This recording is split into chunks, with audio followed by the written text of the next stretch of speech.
gente parou? E aí eu falei que a gente ia começar a falar sobre justificação. Nas suas orações, irmãos, orem pelo Tiago, que faz aula com a gente, é um magro. Vocês não se sentem no fundo? Ele é um amigo meu há muitos anos, a gente trabalhou junto. Você deve ter percebido, apareceu ela vem, não vem, o pai dele está muito ruim, um estado crítico. E ele acabou de falar para mim que já foi desenganado pelos médicos, tá bom? Que a gente não tem muito o que falar agora nesse momento, mas que Deus conforte o coração dele, o coração da família dele, que o quanto antes ele pode estar aqui junto de nós também, amém? Orem por ele, Tiago. Vamos lá, a gente vai falar sobre justificação. E eu preciso que alguém leia para mim o capítulo 5 de Romanos. Meus irmãos, quem não veio na outra aula, depois não deixe de assistir o vídeo não, tá bom? Quem veio, assista também para você aprender, porque eu não posso ficar voltando aqui na aula, mas se você assistir na sua casa, você consegue dar continuidade que vamos falar aqui hoje. Então, leiam, estudem o vídeo na sua casa, leiam o que vocês estão anotando aí para a gente aprender. Romanos 5, quem pode ler para mim esse capítulo todo? Em voz alta, por favor. Justificados, pois, pela fé, tenhamos paz com Deus, por nosso Senhor Jesus Cristo, por quem obtivemos também nosso acesso pela fé a esta graça, na qual estamos firmes e gloriemo-nos na esperança da glória de Deus. E não somente isso, mas também gloriemo-nos nas tribulações, sabendo que a tribulação produz a perseverança, e a perseverança a experiência, e a experiência a esperança. E a esperança não desaponta, porquanto o amor de Deus está derramado em nossos corações, pelo Espírito Santo que nos foi dado. Pois quando ainda éramos fracos, Cristo morreu a seu tempo pelos ímpios, porque dificilmente haverá quem morra por um justo, pois poderá ser que pelo homem bondoso alguém ouse morrer. Mas Deus dá prova do seu amor para conosco, em que, quando éramos ainda pecadores, Cristo morreu por nós. Logo, muito mais, sendo agora justificados pelo seu sangue, seremos por ele salvos da ira. Porque se nós, quando éramos inimigos, fomos reconciliados com Deus pela morte de seu Filho, muito mais, estando já reconciliados, seremos salvos pela sua vida. E não somente isso, mas também nos gloriamos em Deus por nosso Senhor Jesus Cristo, pelo qual agora temos recebido a reconciliação. Portanto, assim como por um só homem entrou o pecado no mundo, e pelo pecado a morte, assim também a morte passou a todos os homens, porquanto todos pecaram. Porque antes da lei já estava o pecado no mundo, mas onde não há lei, o pecado não é levado em conta. No entanto, a morte reinou desde Adão até Moisés, mesmo sobre aqueles que não pecaram, à semelhança da transgressão de Adão, o qual é figura daquele que havia de vir. Mas não é assim o dom gratuito como a ofensa, porque se pela ofensa de um morreram muitos, muito mais a graça de Deus e o dom pela graça de um só homem, Jesus Cristo, abundou com muitos. Também não é assim o dom como a ofensa, que veio por um só que pecou, porque o juízo veio, na verdade, uma só ofensa, para a condenação, mas o dom gratuito veio de muitas ofensas para a justificação. Porque se pela ofensa de um só a morte veio a reinar por esse, muito mais os que recebem a abundância da graça e o dom da justiça reinarão em vida por um só, Jesus Cristo. Portanto, assim como por uma só ofensa veio o juízo sobre todos os homens para a condenação, assim também por um só ato de justiça veio a graça sobre todos os homens para justificação e vida. Porque assim como pela desobediência de um só homem muitos foram constituídos pecadores, assim também pela obediência de muitos serão constituídos justos. Sobreveio, porém, a lei para que a ofensa abundasse, mas onde o pecado abundou, superabundou a graça.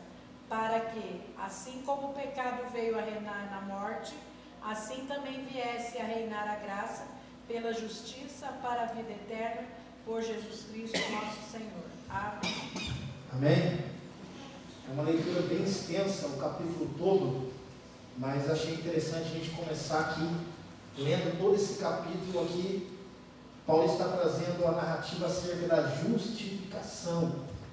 Nós ouvimos, irmãos, pregações, nós aprendemos que nós somos salvos por quê? Pela graça, não é? Mas sem justificação, nós não alcançamos a salvação. A graça é o período que nós vivemos mediante a crucificação de Jesus. Graças ao sacrifício de Jesus, vivemos no período da graça, não é mais no período da lei. Mas não adianta viver esse período se não for justificado.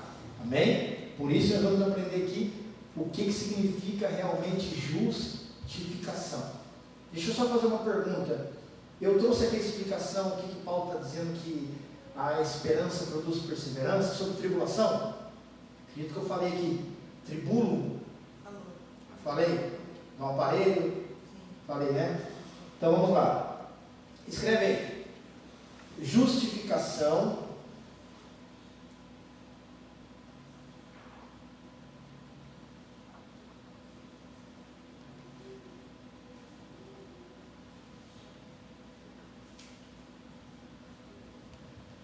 tem origem do latim,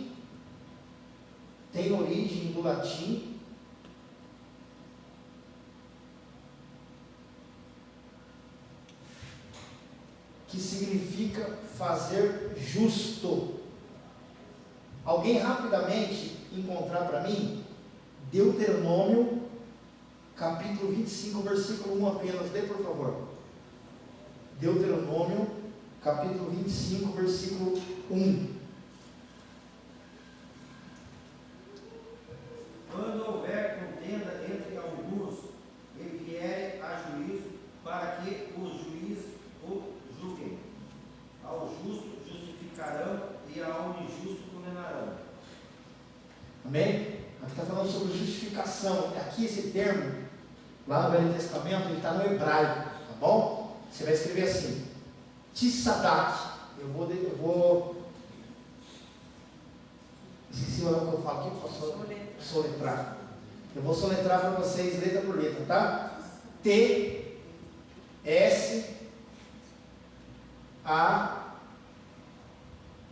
D, de dado, A, Q, mudo, Tissadak, que também significa declarar justo. Então no Velho Testamento é Tissadak, lá no Novo Testamento é justificação.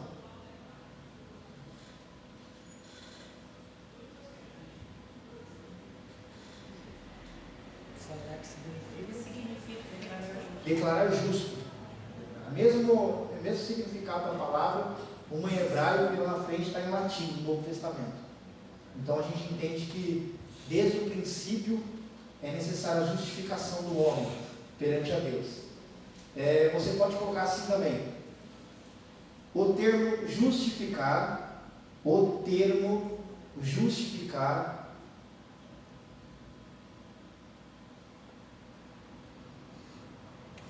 se encontra 39 vezes no Novo Testamento. Isso, Novo Testamento, NT. 39 vezes no Novo Testamento. Sendo que 29 vezes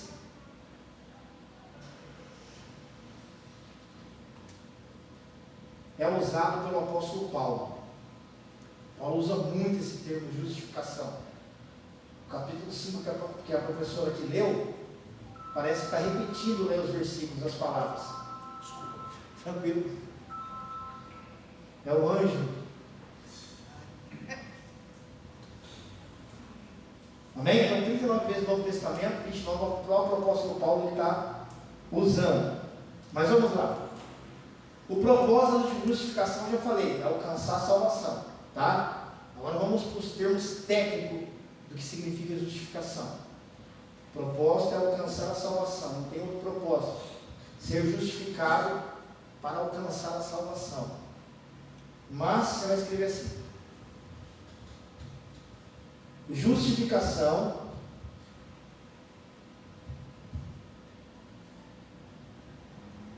é a declaração, justificação é a declaração da jurisprudência de Deus. Jurisprudência.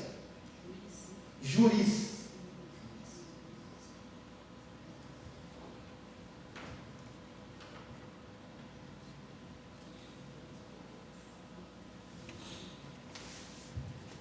Na linha de baixo, você vai escrever assim. Para você entender agora essa forma técnica, né? Dentro da palavra. Justificação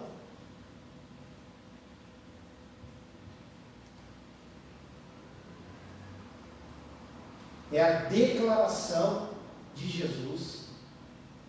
Justificação é a declaração de Jesus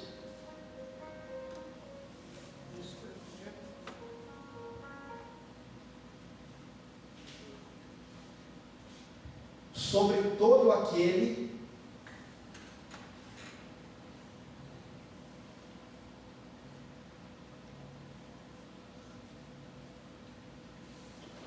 que pela fé o aceita, sobre todo aquele que pela fé o aceita e permanece nos seus caminhos. Isso é muito importante, né? A gente aprendeu aqui que o nosso núcleo teológico, ele tem como base a salvação através do sacrifício de Jesus e a nossa fé. Nós não acreditamos, tá? Pode ser que alguém continue ainda acreditando, mas o que eu tento passar aqui é que nós não acreditamos que uma vez que aceitamos Jesus, nós podemos fazer o que quiser e vamos continuar no plano de salvação. Aqui é bem claro o que significa justificação. Aceitar a Jesus. Foi embora? Pastor João, o senhor está olhando, por favor?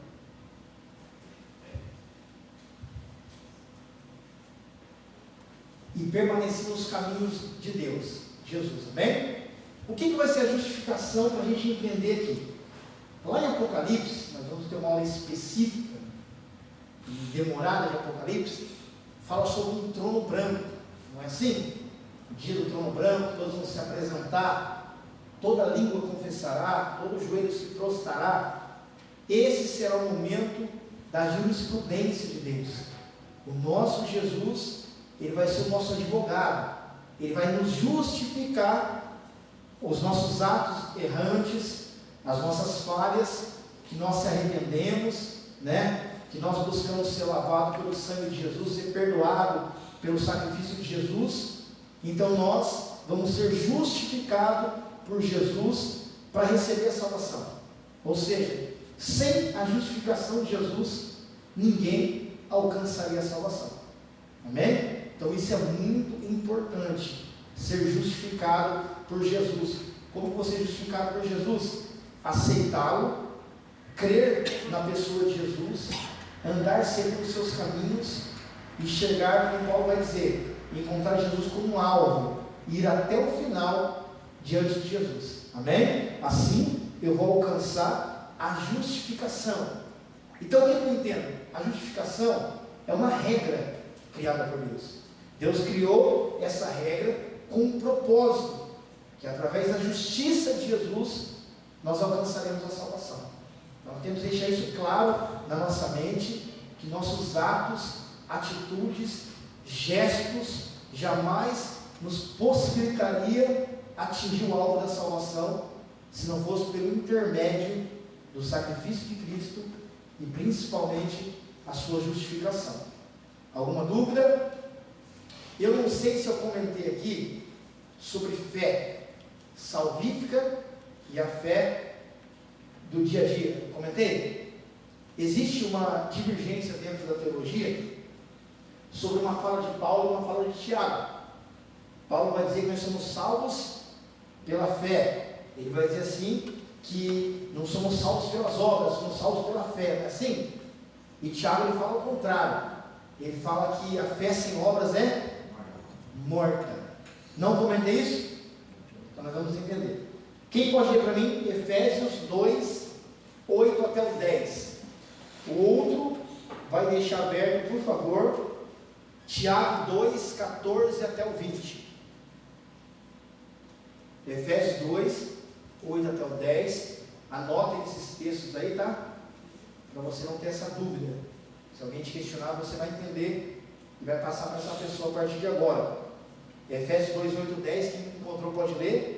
Na sequência, Tiago 2, 14 até o 20. Efésios 2, 8 ao 10.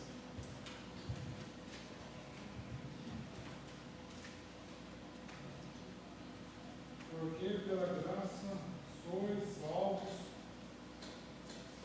por meio da fé, e isso não vem de vós, é dom de Deus, não vem das obras, para que ninguém se glorie, porque somos feituras suas, criados em Cristo Jesus para as boas obras, as quais Deus preparou para que andássemos nelas. Amém? Então, o que o irmão leu que Paulo está dizendo aos Efésios: nós somos salvos pela fé e não pelas obras, para que nós não se gloriássemos em nós. Paulo deixa bem claro: o que traz salvação não é obra, é fé. Só que Tiago ele traz outra fala, e se você não estudar, só pegar fala por fala, vai dizer que houve uma divergência, mas não houve divergência. Quem encontrou Tiago aí? Já 14? 2, 14 até o 20. E proveito há, meus irmãos, se alguém disser que tem fé e não tiver obras, porventura essa fé pode salvá-lo? Se um irmão ou uma irmã estiverem nus e tiverem falta de mantimento cotidiano, e algum de vós lhes disser: ide em paz, aquentai-vos e fartai-vos, e não lhes derdes as coisas necessárias para o corpo, que proveito há nisso? Assim também a fé, se não tiver obras, é morta em si mesma. Mas dirá alguém: tu tens fé, e eu tenho obras. Mostra-me a tua fé sem as obras, e eu te mostrarei a minha fé pelas minhas obras. Crês tu que Deus é um só? Fazes bem, os demônios também o creem e estremecem. Mas queres saber o homem insensato, que a fé sem as obras é inútil? Olha aí, não dá uma complicação se não estudar? Eu já ouvi pregação de pessoas questionando. O pior, irmão, a gente tem que tomar um cuidado muito grande. Não existe nenhuma confusão na Bíblia, tá bom? A confusão é criada na nossa mente. Se porventura eu não compreendi um texto, jamais eu posso passar para os meus ouvintes que aquilo é complicação. Que a Bíblia não tem complicação alguma, tá? Nós já estudamos aqui que o Espírito Santo iluminou os autores, ilumina nossa mente para compreender. Então nós temos que orar. É natural, todo judeu antes de ler a Torá, ele vai orar ao Senhor pedindo discernimento, entendimento, sabedoria para compreender as Escrituras. O próprio Pedro ele vai dizer que as Escrituras são de difíceis acesso, ou seja, existem palavras ali que não é na nossa esfera. Nós temos que orar ao Senhor para ser revelado, mas a Bíblia não tem complicação. Amém? É só pedir discernimento, que alguns mistérios vão ser revelados através de uma leitura. Mas aqui é nítido. Se ler Efésios, se ler Tiago e não estudar, vamos ver um conflito de ideias, de interesses, não é? Paulo está dizendo aqui: somos salvos pela fé e não pelas obras. Que fé é essa? É a fé salvífica. Essa é a fé que Paulo está falando. É a fé que me leva para o céu. Paulo está comentando sobre essa fé. Você pode dizer aí, a fé que Paulo está dizendo, com as suas palavras, é a fé salvífica. Não preciso nem explicar muito, que leva à salvação.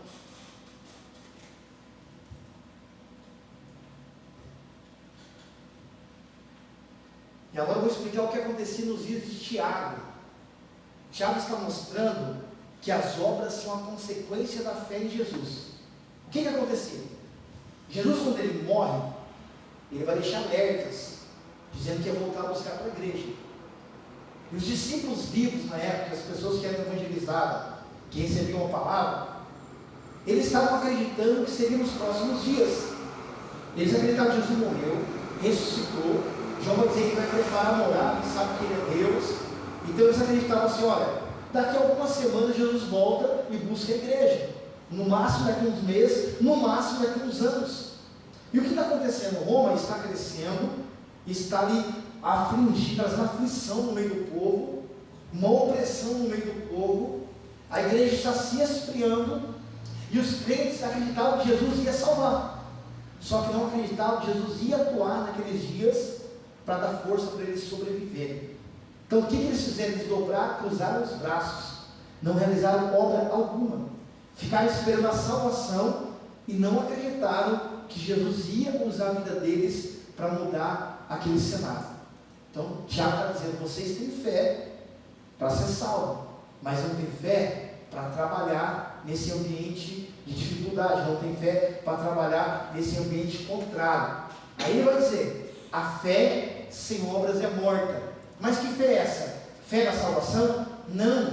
Não tinha fé que Jesus ia trabalhar no meio deles aqui na terra. Amém? Era aquela fé crença, ou seja, eu estou aqui na igreja, eu sei que eu vou ser salvo, né? Só que a porta do trabalho fechou, vou passar fome, vou passar necessidade. Acredito na fé salvífica, mas não acredito na pessoa de Jesus atuando para suprir as necessidades aqui. Amém? Essa é a diferença da palavra fé de Paulo e a palavra fé de Tiago. Paulo, fé salvífica. Tiago, a fé na pessoa de Cristo em atuar naqueles momentos difíceis. Anotem suas palavras, qualquer coisa você pergunta que eu vou repetir. Isso você vai ser questionado algum dia, você pode ter certeza.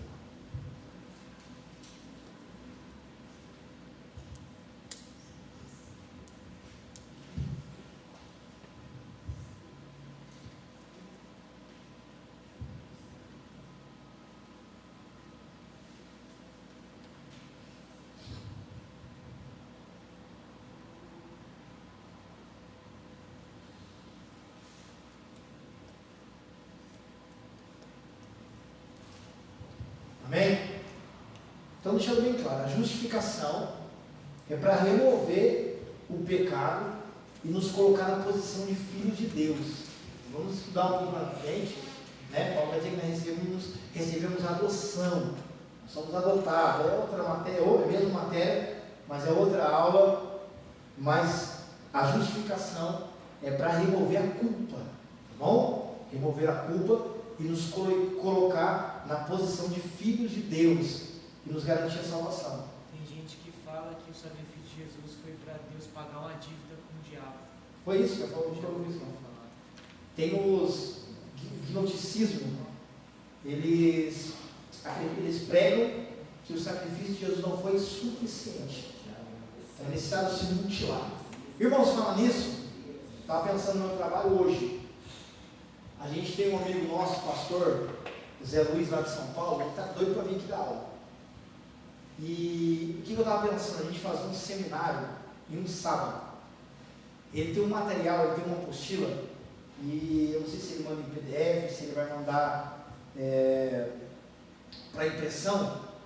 E o que eu queria fazer com vocês? Tá? Deixar bem claro aqui para vocês, a gente não cobra, nunca cobrou, mas eu ia falar uma inscrição para trazer ele aqui.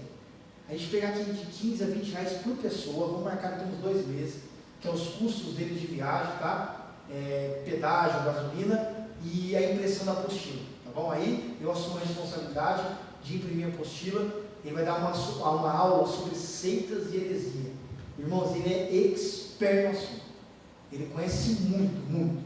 Quando a gente vai em São Paulo lá, fica até cansado, ele fica na casa dele, mas ele conhece muito, ele gosta do que ele faz, tá bom? Então a gente vai falar de uns 2 meses, a gente marca ou um sábado de manhã ou um dia de aula, tá bom? Você vê o que for melhor, tá? Mas fica bem claro, não estou cobrando nada, é que eu não vou conseguir trazer ele sozinho para cá, e ele também já vai trazer o material dele, uma apostila boa, que vai ficar guardada. Você vai ter defesa contra, não vou falar o nome de religião, várias religiões que eu bato no pau na porta da sua casa aí, para tentar confundir nossa mente. Então, a Bíblia em primeiro lugar, mas ele tem as formas técnicas, tá? Baseadas em versículos para a defesa do Evangelho. Então a gente vai pensar nisso aí, vou mandar no grupo lá, todo mundo que aceitar, tá bom? A gente marca com ele, traz ele aqui, só que vai ter que ser um período maior, por isso que eu acharia melhor num sábado, se der para todo mundo, ou numa segunda-feira das 7 até umas 10, para aproveitar, né? Aproveitar a vida do homem de Deus aí, que vai ajudar muito, ele tem muito conhecimento. Eu acho que já falei aqui, já que o líder da Testemunho de Jeová em São Paulo bateu palma na casa dele e proibiu ele de abrir a porta para o Testemunho de Jeová. Ele convertiu, ele falou para a gente, ele convertiu o Testemunho de Jeová. Aí foi proibido, ele falou, estou mandando para nada bater palma na porta da minha casa, se bater eu vou pregar. Ele conhece muito, ele tem uma base muito grande sobre seitas e heresia, e é importante isso, ele tira o tempo dele para estudar isso, né? Então quando eu vou lá, a gente vai trocando informação, mas eu queria trazer ele aqui, tá bom? Tenho certeza que 10, 15 reais, só para ajudar ele mesmo, ele não cobra não, é que é longe, ele mora bem longe, e tem um material também, amém? Então vamos lá. Ficou alguma dúvida sobre fé que Paulo prega e a fé que Tiago prega? Não fique com essa dúvida, tá bom? Não fique com essa dúvida, porque infelizmente alguns pregadores eles confundem e uns não têm oportunidade, a maioria não quer aprender, a maioria não quer, porque hoje a oportunidade de ver tem, mas a maioria não quer aprender. Então, infelizmente, muitas pessoas são ministradas por isso. E há quem diga que se não tiver obra não vai ser salvo. E sabe quem acredita isso? Os nossos irmãos do Espiritismo. Eles acreditam assim. Eles estão ainda nessa base distorcida que tem que fazer obra para ser salvo. Então a gente tem que pregar a verdade, orar para eles se arrependerem, se converterem e entenderem que a fé é baseada em Cristo Jesus. Amém? Se tem uma classe que faz obra social, é o Espiritismo. Sabia? Obra social. Porque eles acreditam que a salvação é pelas obras. Então nós temos que defender a bandeira do Evangelho, que a salvação é pela fé em Cristo Jesus, pela graça e pela justificação. Pregar para esses irmãos que deixaram de ser os nossos irmãos, para eles reconhecerem a verdade, se arrependerem e trilhar o mesmo caminho nosso, que é ser salvo. Amém? Você hoje começou a rodar na rede social um folder sobre marcha. São Paulo virá a primeira marcha para Exu e em outros três São estados. Paulo e outros estados. Nossa, está difícil, né? É fim dos tempos. Fim dos Né? tempos mesmo. Mas sabe qual é o maior problema? A igreja está despreparada, irmãos. Isso aqui está acontecendo aqui no meio nosso. Você fala, olha, quantas pessoas tem aqui hoje? 30 pessoas? Quantas mil pessoas tem em Jacareí? Vamos chutar alto. Hoje, numa segunda-feira. Será que tem 300 pessoas aprendendo? Não tem. Não tem Jacareí. Tem 300 igrejas, tenho certeza absoluta. Só a quadrangular deve ter umas 80. Só que ninguém quer aprender. Quando muitos dormem, o inferno se levanta. Isso, aí é confrontado lá fora pelo inimigo, não tem autoridade, vou falar que agora não tem palavra, né? Não tem estrutura. Eu vou falar uma coisa para vocês, rápido, para mim não perder tempo. Quando eu vim para a igreja, quando eu se converti, Jesus fez um chacoalhão no bairro, só veio tranqueiro que se converteu. E eu fui com uma sede de evangelizar. Meu dia eu fui evangelizar um homem aqui na rua, novo, convertido, não sabia nem o primeiro livro da Bíblia, nada, sabia nada mesmo. Aí eu fui evangelizar, né? De Deus agora. Parei um homem aqui na rua. Quem aqui é do Salvador? Quem lembra do Barba? Barba da Compra? Pai do Zé? Ele. Parei na rua.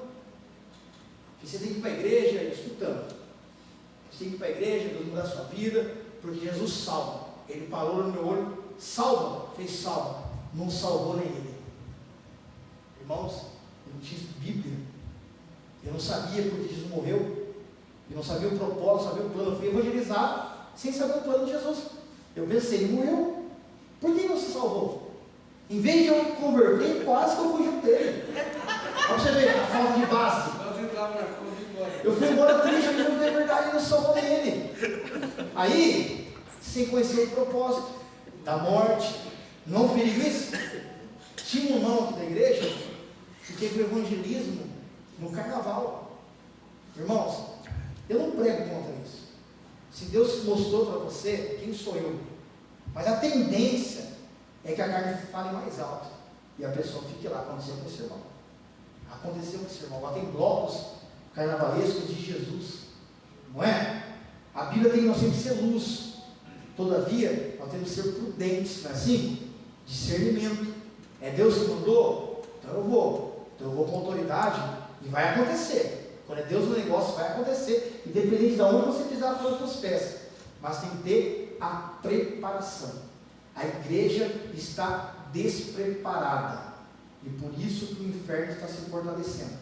Onde já se viu, se Pedro, só Pedro estivesse vivo, não tinha essas marchas aí em lugar nenhum. Só Pedro. Imagina Paulo, solto por aí, evangelizando. Não tinha, irmãos.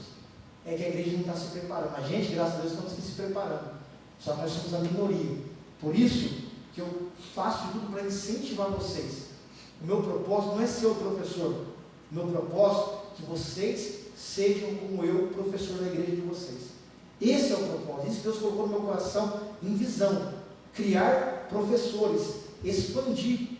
Imagina você na igreja hoje, né? Eu ia perder um aluno, ia ficar triste de perder um aluno, só que a sua igreja ia ganhar mais uma classe. Jesus ia ficar muito mais feliz, tá bom? Propósito de preparar as igrejas para a gente sair aí e conquistar almas para Jesus.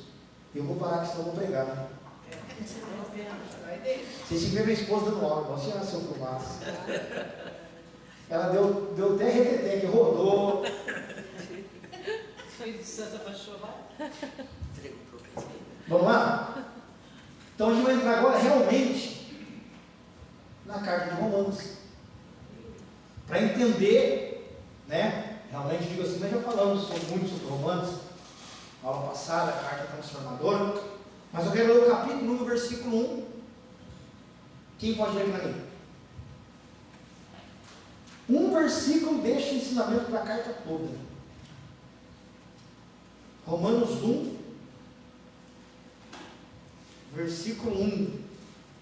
Paulo, servo do Senhor Jesus Cristo, chamado para ser apóstolo, separado para o Evangelho de Deus.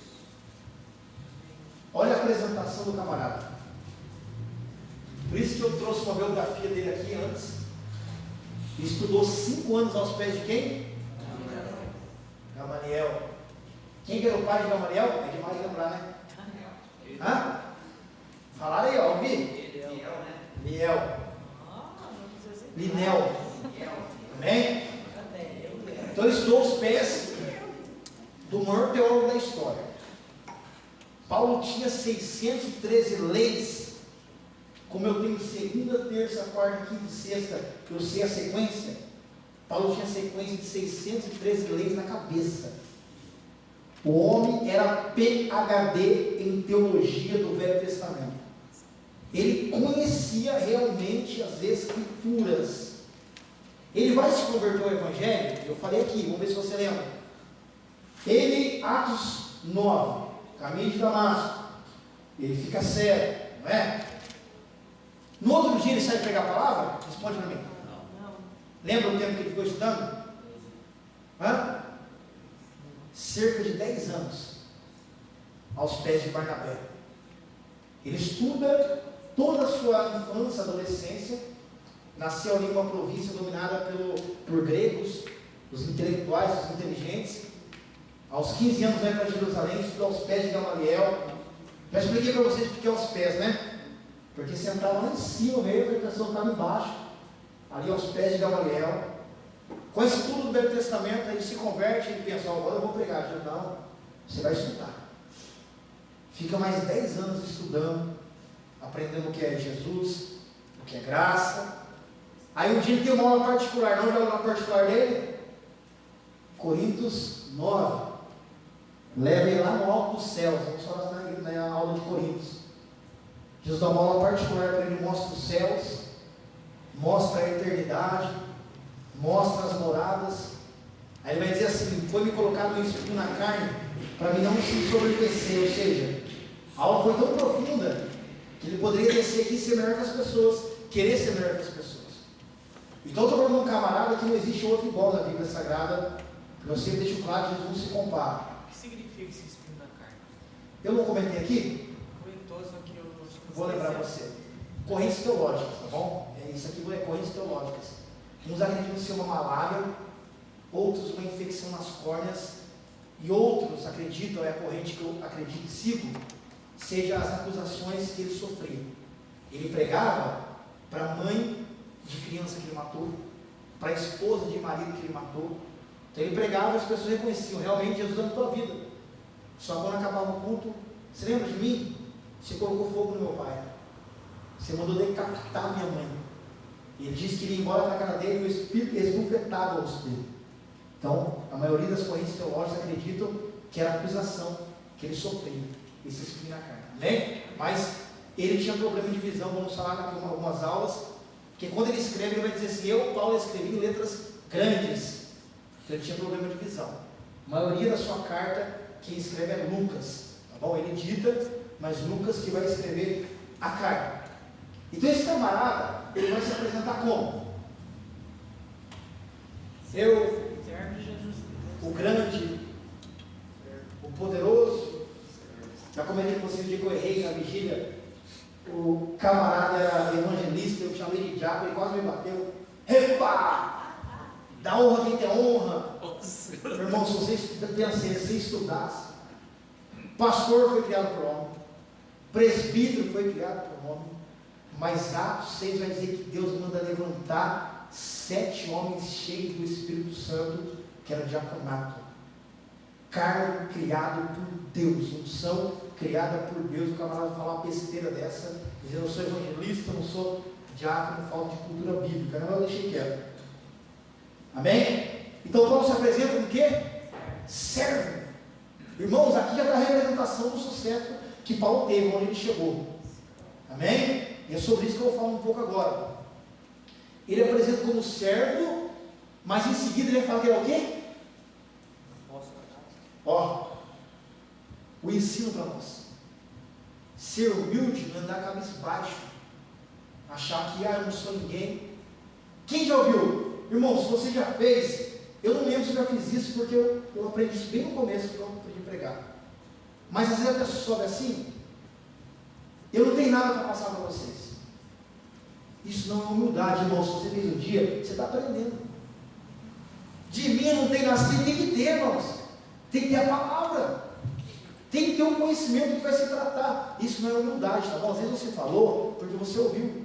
Pastor, você falando isso aí, o meu pastor, ele repreende nós obreiros lá. Ele fala bravo mesmo. Você sabe que o pastor Maurício é bravo, né? Se o meu obreiro subir aqui e falar uma coisa dessa, eu dou um chute no traseiro e faço descer, porque Não. é horrível falar uma coisa Porque não pode, irmão. Isso não é humildade. Se você já falou, você ouviu, que a gente ouve, né, e repete. Mas não pode, tá bom? Você não pode falar assim: de mim não tenho nada. Não é você tem que ter a palavra. Não é sua palavra, mas você tem que estudar a palavra para estar naquela posição, tá bom? Isso não é humildade, não é humildade. Talvez se você pensar, você está aprendendo hoje. Nunca suba num altar qualquer narrativa, lá no seu trabalho: eu não tenho que falar, vai vir a pessoa na qualidade, eu não sei o que eu faço. Você sabe, você tem que saber, senão você não está ali apto, né, para apresentar algo. Então você subir no altar, você é humilde. Eu sou servo de Deus, né? A gente vai em igreja, uns chamam a gente de pastor. Eu e minha esposa também tem esse costume meu. Quando eu vou numa igreja, eles perguntam, às vezes não sabem que a gente é um pregador da noite, às vezes a pessoa não conhece que a igreja é nova, e eles perguntam o seu nome. Eu falo: André. Ele perguntou meu nome, eu falo meu nome. Não fico: pastor. Não, às vezes chama lá. O que mais é meu nome? Marcos, Moacir, um monte de nome. Ninguém fala André. Sempre erra. Então, eu estou tranquilo, irmãos, quanto a isso. Me chamam de André, professor. Eu sou tranquilo quanto a isso, não tem esse problema. Porque eu aprendo com o apóstolo Paulo. Eu servo, porém, ele não vai perder a autoridade dele. Apóstolo de Cristo. Ou seja, A gente é chamado, a gente é humilde, né? Mas eu não posso perder a autoridade que eu tenho dentro de mim. Ali, ele não está dizendo o cargo dele, está mostrando a autoridade dele, que quem pregaria ali não seria qualquer um. Amém? Então, quando você tomar a oportunidade sua, você vai ser humilde, porque a gente não era ninguém quando Jesus resgatou, mas a autoridade você tem que passar, que não é qualquer um que está ali. Tá bom? Eu vou passar texto para a gente aprender agora o que eu estou querendo dizer aqui. Mas não perca a autoridade, mas também não perca a humildade. Tem que andar junto. Por isso Paulo coloca ali na mesma linha. Eu, Paulo, servo, apóstolo de Cristo. Vamos lá? Quem pode ler para mim Atos? Tá bom? É Romanos, mas a gente está falando sobre a vida do apóstolo Paulo. Atos 13, 8, 9. Mas resistia-lhes Elimas, o encantador, porque assim se interpreta o seu nome, procurando desviar a fé do procônsul. 8, 9? Todavia, Saulo, também chamado Paulo, cheio do Espírito Santo, fitando os olhos nele. Tem que ler mais, né? Eu acho que eu marquei errado aqui. Pode continuar até eu deixar o homem certo. Disse: ó filho do diabo, cheio de todo o engano e de toda a malícia, inimigo de toda a justiça, não cessarás de perverter os caminhos retos do Senhor? Agora eis a mão do Senhor sobre ti, e ficarás cego, sem ver o sol por algum tempo. Imediatamente caiu sobre ele uma névoa e trevas, e andando à roda procurava quem o guiasse pela mão. Então o procônsul, vendo o que havia acontecido, creu, maravilhando-se da doutrina do Senhor. Tendo Paulo e seus companheiros navegado de Pafos, chegaram a Perge, na Panfilha. João, porém, apartando-se deles, voltou para Jerusalém. Amém. Amém. Obrigado. Essa parte aqui, eu marquei o versículo errado, até o 10, né? Para a gente começar a compreender, eu já falei aqui na aula da viagem missionária de Paulo, eu citei aqui o capítulo 13, mas deixei essa parte para a gente falar hoje, né? Paulo está pregando ali para um governador, para você entender, um governante, né? Era uma estratégia. Paulo, ele não ia assim, impulsivo. A gente é impulsivo. A gente quer agenda, né, pastor? A gente gosta. Eu falei, eu gosto. Né? Eu falei para ele, estou quebrado, tenho que dar uma descansada, estou quase fechando aqui, irmãos. Cansado, a gente está dando aula aqui na casa de recuperação, pregando praticamente todo dia e cansa. O físico cansa.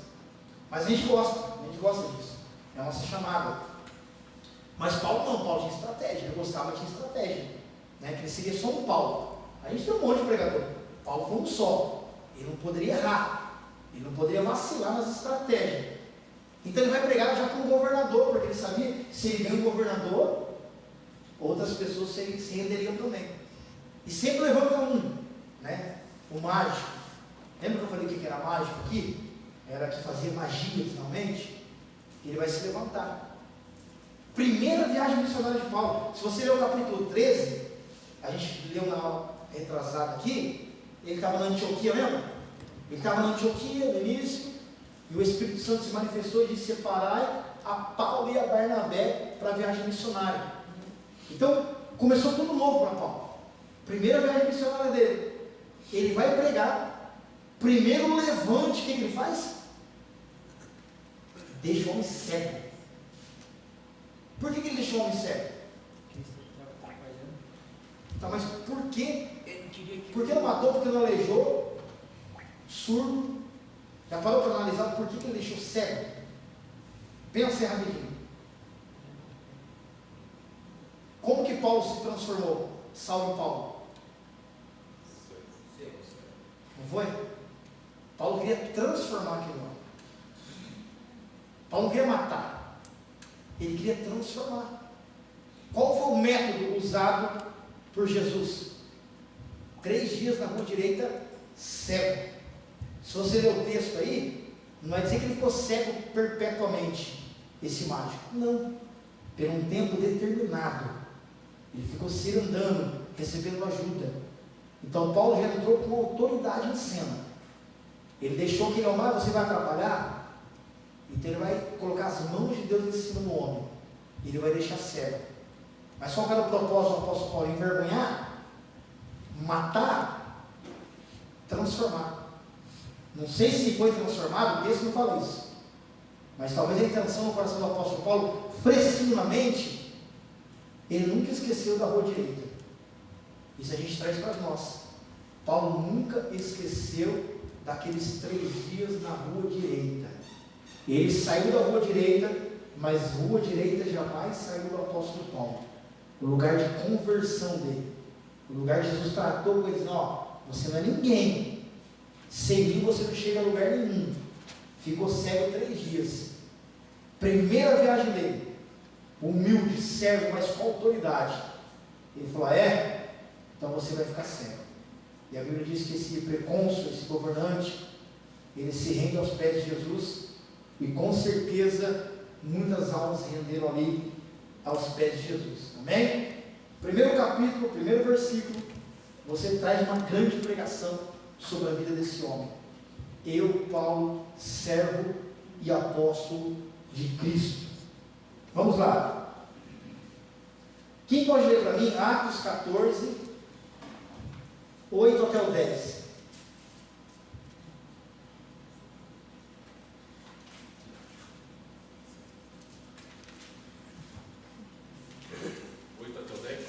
Isso, 8 até o 10. Enquanto estavam em Listra, Paulo e Barnabé encontraram um homem com os pés aleijados. Sofria deste problema desde o nascimento e, portanto, nunca tinha andado. Estava sentado e ouvia Paulo pregar. Paulo olhou diretamente para ele e, vendo que ele tinha fé para ser curado, disse em alta voz: levante-se. E o homem se levantou, deu um salto e começou a andar. Alguma tradução está dizendo assim, apluma-te. Nenhuma tradução está dizendo apluma-te nesse texto. Mais próximo do original, em vez de Paulo falar, se coloque de pé e falar apluma-te. Tá? Você lê, por favor. Dizendo, Paulo ordenou-lhe em voz alta, apruma-te direito sobre teus pés. O homem então deu um salto e começou a andar. Irmãos, que pregador é esse? Primeira pregação deixa um homem cego. Segunda pregação, cura um paralítico. Olha a autoridade adquirida pelo apóstolo Paulo. O texto não diz se ele falou em nome de Jesus. Não, sempre Paulo usava o nome de Jesus. Aqui é a escrita, mas ele deixa bem claro para nós sempre o nome de Jesus. Não tem milagre que não seja pelo nome de Jesus. Amém? Não tem milagre que não seja pelo nome de Jesus. Aqui Lucas está narrando o fato, né? O acontecido, não as palavras reais que aconteceram. Mas aqui eu digo que está próximo do original, apluma-te, porque tem diferença. Um coxo se levanta, um coxo apluma-te, no plumo. Paulo não queria deixar nenhum tipo de limitação. Era uma cura perfeita, era uma cura completa. Não foi simplesmente se levanta, apluma-te, seja talvez uma pessoa que você não era. Então você vai ficar aplumado a partir de agora. É uma autoridade, irmãos, imensurável que esse homem de Deus, ele vai deixar como exemplo para nós. Tá bom? Eu tenho mais algumas citações aqui. Se pegar, tem mais de 1000 citações, né? Mas mais uma. Quem pode ler Atos 17, 19 até o 34?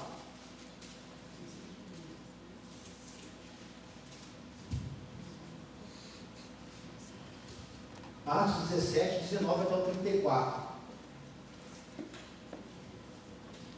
Uma palavra aí que você vai ver que passa despercebida, mas tem muita informação para nós. Quem pode ler? E tomando-o, levaram ao Areópago, dizendo: poderemos nós saber que nova doutrina é essa de que falas? Pois tu nos trazes aos ouvidos coisas estranhas, portanto queremos saber o que vem a ser isto. Ora, todos os atenienses, como também os estrangeiros que ali residiam, de nenhuma outra coisa se ocupavam, senão de contar ou de ouvir a última novidade. Então Paulo, estando de pé no meio do Areópago, disse: varões atenienses, em tudo vejo que sois excepcionalmente religiosos, porque, passando eu e observando os objetos do vosso culto, encontrei também um altar em que estava escrito: ao Deus desconhecido. Esse, pois, que vós honrais sem o conhecer, é o que vos anuncio. O Deus que fez o mundo e tudo que nele há, sendo ele Senhor do céu e da terra, não habita em templos feitos por mãos de homens, nem tampouco é servido por mãos humanas, como se necessitasse de alguma coisa, pois ele mesmo é quem dá a todos a vida, a respiração e todas as coisas. E de um só fez todas as raças dos homens, para habitarem sobre toda a face da terra, determinando-lhes os tempos já dantes ordenados e os limites da sua habitação, para que buscassem a Deus, se porventura tateando ou pudessem achar, o qual, todavia, não está longe de cada um de nós, porque nele vivemos e nos movemos e existimos, como também alguns dos vossos poetas disseram, pois dele também somos geração. Sendo nós, pois, geração de Deus, não devemos pensar que a divindade seja semelhante ao ouro, ou à prata, ou à pedra esculpida pela arte e imaginação do homem. Mas Deus, não levando em conta os tempos da ignorância, manda agora que todos os homens em todo lugar se arrependam. É até a 30? É isso. Amém. Tá bom, então. Amém. Ó, antes de a gente começar a estudar aqui, você, como eu, passava por palavras despercebidas, né? Mas eu te ensinei a não passar mais por palavras despercebidas. Paulo estava no Areópago. Quem sabe o que é Areópago? Uma espécie de conselho. Isso, É o Tribunal de Atenas. isso. Mas se você não pesquisar, Areópago, passa despercebido e você não vai entender o que Paulo fez. Irmãos, por isso que esse dia um irmão falou para mim assim, pastor, senhor teólogo? Eu falei, não, eu não me considero teólogo. Eu me considero um investigador da palavra. Investigar. Talvez o teólogo ele tenha a sua técnica, né? Já tem o seu conhecimento. E se não se policiar, ele não vai buscar mais riquezas e conhecimento. Então eu me considero um investigador, eu gosto de investigar. Eu gosto de ser curioso e descobrir. Amém? É o que eu passo para vocês. Não procure ser um teólogo. Naturalmente, se formando, vai alcançar, né, esse cargo, né, esse nome, essa nomeação, melhor dizendo. Mas procure ser um investigador. Então, eu vou passar para você o que significa Areópago. Tá bom? Primeiramente, a palavra no grego. Significa colina de Ares. Colina de Ares. Ares e Marte é a mesma coisa, né? Isso.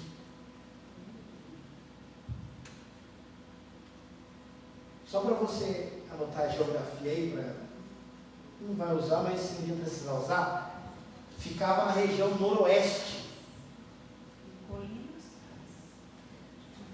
Colina de Ares. Ares. Ficava na região noroeste da Grécia, na cidade de Atenas. O próprio Paulo vai dizer atenistas, na cidade de Atenas. Vamos entender o que é esse Areópago. Já começa já escrevendo assim, era o Supremo Tribunal. Tá? Era o lado legislatório daquela região, o Supremo Tribunal. Composto por magistrados, não era qualquer um, pessoas fortemente estudadas, composto por magistrados.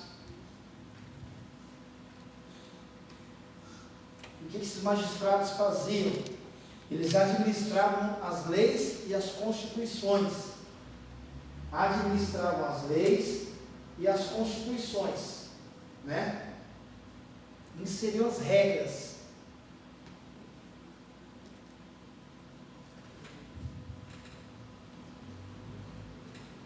Além de administrar as leis, as constituições, eles tinham autoridade para julgar assassinato e lesões corporais. Ou seja, matou alguém, espancou alguém, seria julgado por esse tribunal. Amém? Areópago. e lesões corporais.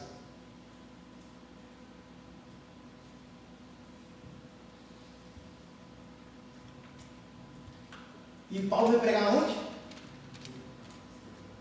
Dentro desse aeroporto. Tudo que as pessoas menos queriam é passar perto desse Supremo aqui, desse conselho. Mas eu estava lendo hoje no meu trabalho antes, eu comecei a dar risada. Tem um momento que prende Áquila, eu esqueci o nome agora, é um casal, Priscila e Áquila.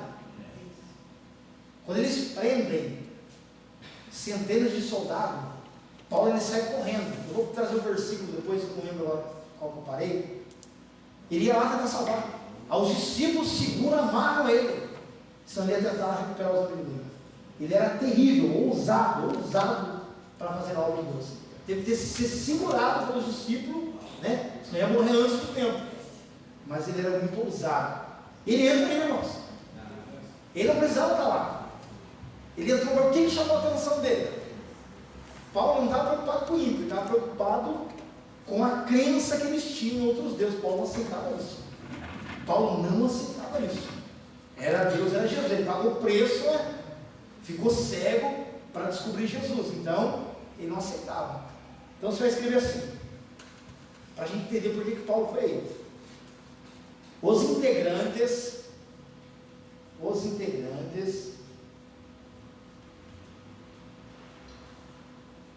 desse conselho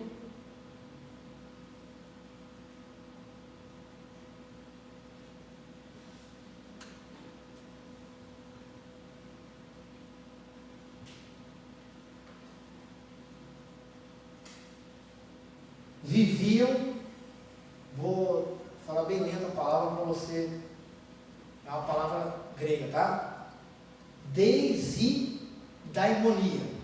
Desidaimonia. Eles viviam na desidaimonia, que significa superstição. Eles não tinham uma crença, uma fé, eles tinham uma superstição.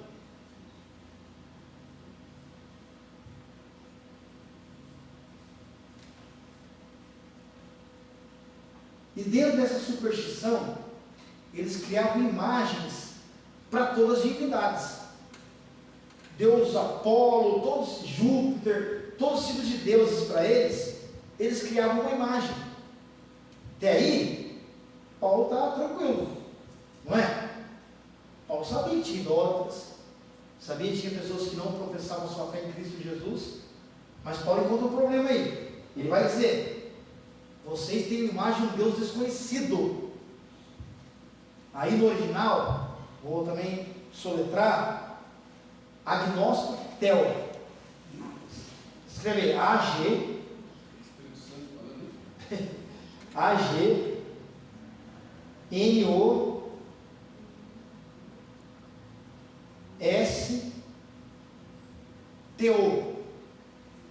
Agnóstico. Teo. T-H-E-O. O que significa isso? Deus desconhecido. Deus desconhecido. Eles tinham imagem para todos os tipos de divindades, inclusive a imagem do nosso Deus, que para eles era desconhecido. Isso foi demais para Paulo.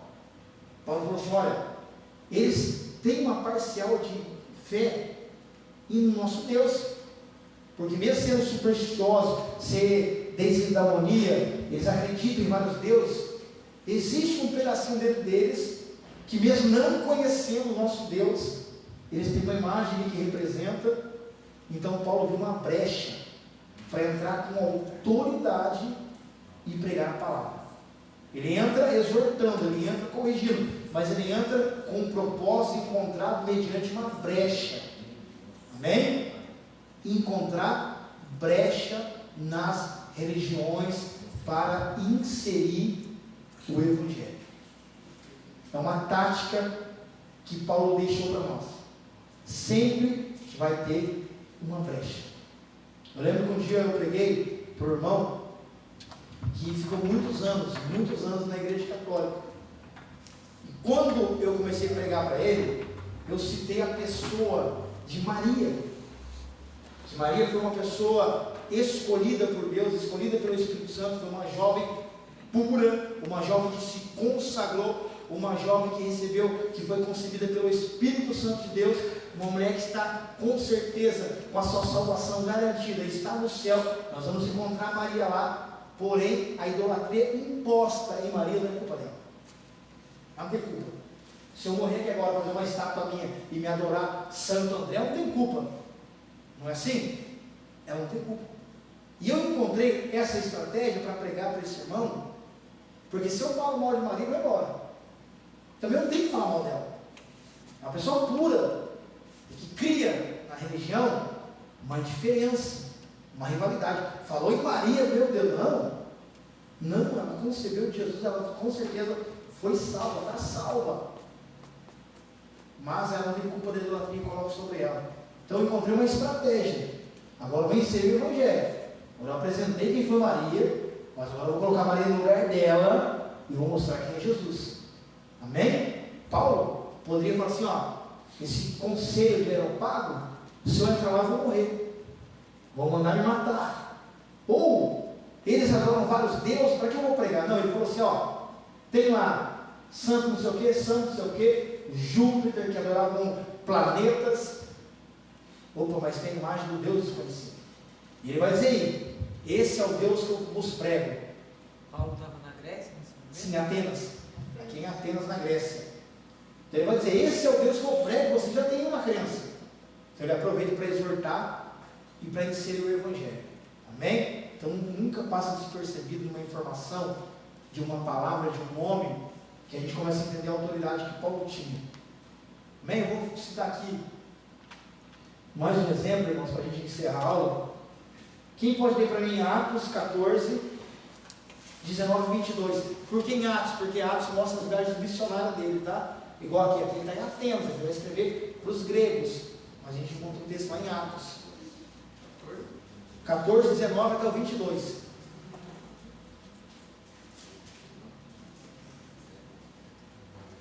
Quem pode ler? Sobrevieram, porém, os judeus de Antioquia e de Icônio, que, tendo convencido a multidão, apedrejaram a Paulo e o arrastaram para fora da cidade, cuidando que estava morto. Mas, rodeando os discípulos, levantou-se e entrou na cidade. E no dia seguinte saiu com Barnabé para Derbe. E, tendo anunciado o evangelho naquela cidade e feito muitos discípulos, voltaram para Listra, e Icônio e Antioquia, confirmando o ânimo dos discípulos, exortando-os a permanecer na fé, pois que por muitas tribulações nos importa entrar no reino de Deus. Veja alguns pontos aqui a ser tratados nesse texto. Primeiro ponto, inicia-se o versículo 19, dizendo que os irmãos da onde? Que vieram atacar Paulo? Antioquia. O que Antioquia representa? Capítulo 13, capítulo antes, a Antioquia envia Paulo para a missão. Próximo capítulo, a própria Antioquia se levanta contra a missão do apóstolo Paulo. É natural, não é a gente que vive só isso não. O próprio Jesus vai dizer que o profeta não teria honra na sua própria casa. Os levantes muitas vezes vêm de casa, vêm da igreja, vêm das proximidades. E os mesmos que diziam, Paulo, vai e prega, vai. Aí quando ele começa a pregar mesmo, são os primeiros que querem se levantar. Isso infelizmente acontece, não é? Talvez fale assim, eu vou deixar ele ir, ela ir, porque não vai em lugar nenhum. Aí quando vê que vai, quer se levantar para tentar impedir. Então os mesmos da Antioquia vão se levantar contra o apóstolo Paulo e vão fazer o quê? Deixando preste, eles acreditaram que estavam mortos.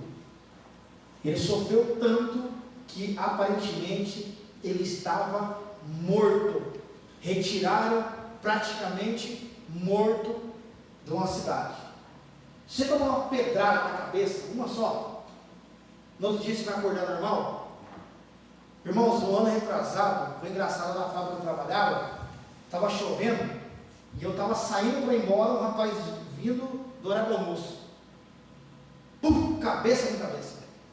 Cada um caiu para um canto, o outro, eu vim embora, não sei nem como eu entrei no 11 da fábrica. Não sabia o que eu estava fazendo. Não sei, eu fiquei tordoado. Agora imagina um monte de pedrada. No dia seguinte, o que o Paulo faz?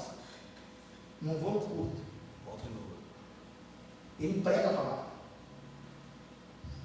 Leia para mim, por favor, quando ele estava convencendo os discípulos. Lê o penúltimo e último versículo.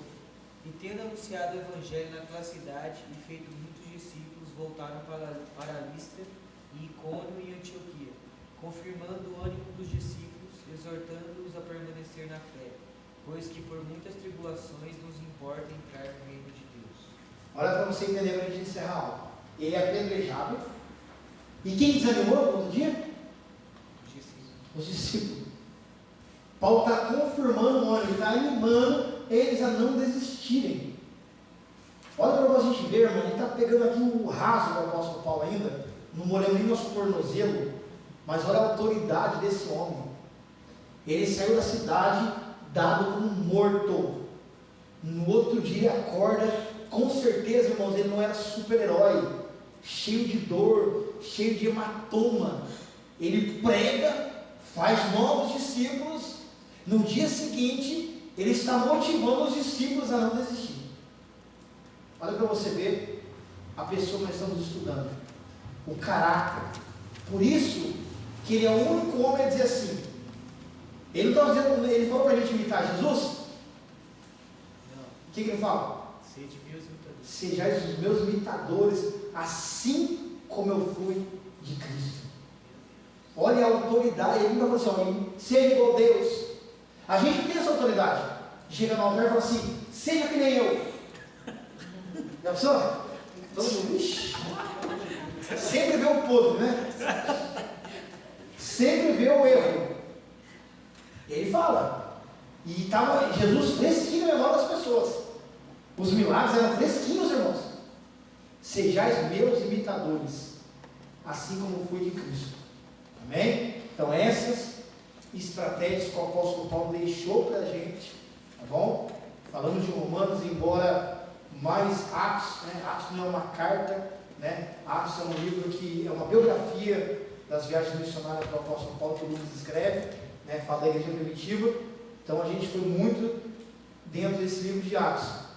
Mas no primeiro capítulo, no primeiro versículo, quando fala de autoridade, olha o tanto de coisas que a gente tem aqui. Isso dá uma palavra para você pregar no congresso, irmãos. É uma palavra de abertura, numa campanha, não um tema de campanha. Então, um capítulo, um versículo, duas palavras que normalmente são palavras simples, né? Servo de apóstolo. Se a gente cair para dentro da palavra de Deus, por isso que eu disse para você, algumas citações não eram nem teológicas, eram citações bíblicas, que eu tive que peneirar para não colocar muito texto aqui, né? Para não se tornar cansativo e a aula demora mais. Mas a gente começa a aprender que as estratégias desse homem. Amém? Não sei o tempo que a gente vai estudar as cartas de Paulo. Não sei. Não sei nem se eu vou. A próxima aula eu estou nos domingos, irmão. Deus me prepara durante a semana. Nos domingos eu estou sentando. É tudo novo. Está vindo só matéria nova. Tá? Até os assuntos que eu tenho de Romanos das cartas de Paulo, eu estou deixando lá para me pesquisar novamente para o Espírito de Deus dar o que Ele quer dar para esses dias. Amém? Então, continue estudando, leia. Lá, se já leu Romanos, lê lá Coríntios, vai continuando lendo a palavra de Deus para a gente crescer aqui ainda mais. Amém? Alguma dúvida? Perguntas? Não? Então tá bom, a gente vai encerrar esse propósito aí. Quem quer participar desse propósito? Irmãos, aí você vai falar do propósito da aula. Se você é pastor, não tem condição de dar 10, 15 reais, avisa a gente, irmãos. Não é por causa disso que vai participar, tá bom? Eu vou conversar com o pastor primeiro, eu vou alinhar uma data, aí eu vou passar para vocês no grupo, a gente vai abrir lá o espaço para todo mundo responder. Todo mundo pode no sábado, ou não pode, ou vai na segunda, tá bom? Aí a gente vai tentar fazer para o mês de setembro, para dar tempo para a gente se preparar, trazer essa apostila também aqui impressa. Vai ser um curso, né, em um dia só. mas você vai guardar para o resto da sua vida a sua defesa, tá bom? Espero que todos aqui participam. Se der para a gente pegar R$5 de cada um a mais, faz uma coxinha, depois daqui um refrigerante, para a gente confraternizar também, amém? Está encerrada a aula. Deus abençoe a todos. Até semana que vem, em nome de Jesus.